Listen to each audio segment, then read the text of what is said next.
আমরা বিশ্বাস করি এই 24-এর অভ্যুত্থানের পরবর্তী সময়ে পুরো বাংলাদেশে যে নতুন করে একটি দল তৈরি হয়েছে, সেই দলটির নাম কি আপনারা জানেন?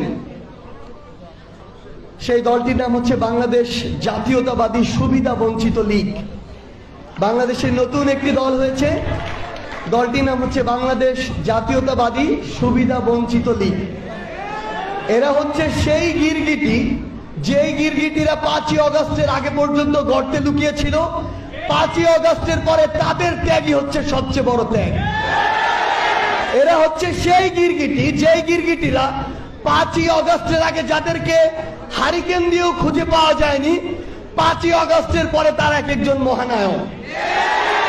এই গিরগিটিরা হচ্ছে সেই গিরগিটি যাদেরকে আপনারা ওই লেক পার থেকে শুরু করে আমাদের যে মোস্তফাপুর রয়েছে, কিংবা ওই কিলোমিটারের পর কিলোমিটার আপনার যে একসাথে রাজপথে আপনারা সংগ্রাম করেছিলেন সেখানে খুঁজে পাননি, কিন্তু এখন বিভিন্ন বড় বড় অন্যতম প্রধান সমন্বয়ক পদে তাদেরকে আপনি খুঁজে পাবেন।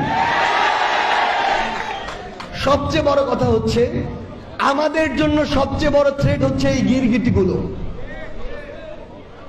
প্রত্যেকটি অভ্যুত্থানের পূর্বে এবং পরে এরকম অসংখ্য সুবিধাবাজ, বঞ্চিত, এবং সবচেয়ে বড় কথা হচ্ছে এদের সাথে আপনি আজকে কথা বলবেন, এরা সকল কিছুতে বৈষম্যের শিকার।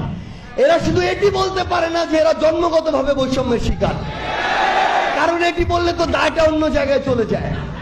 সবচেয়ে বড় কথা হচ্ছে এরা এতটাই ভণ্ড, আপনি এদেরকে দেখবেন শুধুমাত্র ব্যক্তিগত স্বার্থের জায়গা থেকে সকল জায়গায় তদবির করতে। এদের কাছে আপনি কখনোই দেখবেন না এরা পুরো মাদারীপুরের কথা বলছে, পুরো দেশের মানুষের কথা বলছে, এই দেশের কথা বলছে, এই দেশের যে পুরো জনগণ তাদের কথা বলছে। তারা কি বলবে? তারা এই জায়গার কাজী হতে যায়, তাদের জন্য সুপারিশ করে দেন। তারা বলবে তারা ওই জায়গার পিয়ন হতে চায়, তাদের জন্য সুপারিশ করে দেন। তারা বলবে তারা এক দেশ থেকে আরেক দেশে যেতে চায়, তাদের জন্য সুপারিশ করে দেন। তারা বলবে তারা এক জেলা থেকে আরেক জেলায় ট্রান্সফার পেতে চায়, তাদের জন্য সুপারিশ করে দেন। কিন্তু এই সুপারিশ লীগগুলো 5ই আগস্টের আগে তাদেরকে কোথাও কোনো কিছু দিয়ে আপনি খুঁজে পাবেন না। আমাদের সবচেয়ে গুরুত্বপূর্ণ যে বিষয়টি হচ্ছে, সেটি হচ্ছে আমরা এখানে যে মানুষগুলো রয়েছি, এই মানুষগুলো যদি আমরা ঐক্যবদ্ধ না থাকি, তাহলে এরকম বিভিন্ন প্রকারের লীগ আপনার আমার মাঝে বিভিন্ন চেহারায় ঢুকবে, আমাদের মধ্যে বিভাজন সৃষ্টি করবে, ছোট ছোট লোভ দেখিয়ে আমাদেরকে বিভিন্নভাবে আসামির কাঠগড়ায় দাঁড় করাবে, এরপরে আরেকজনের কাছে গিয়ে আপনাকে নিয়ে বদনাম করবে।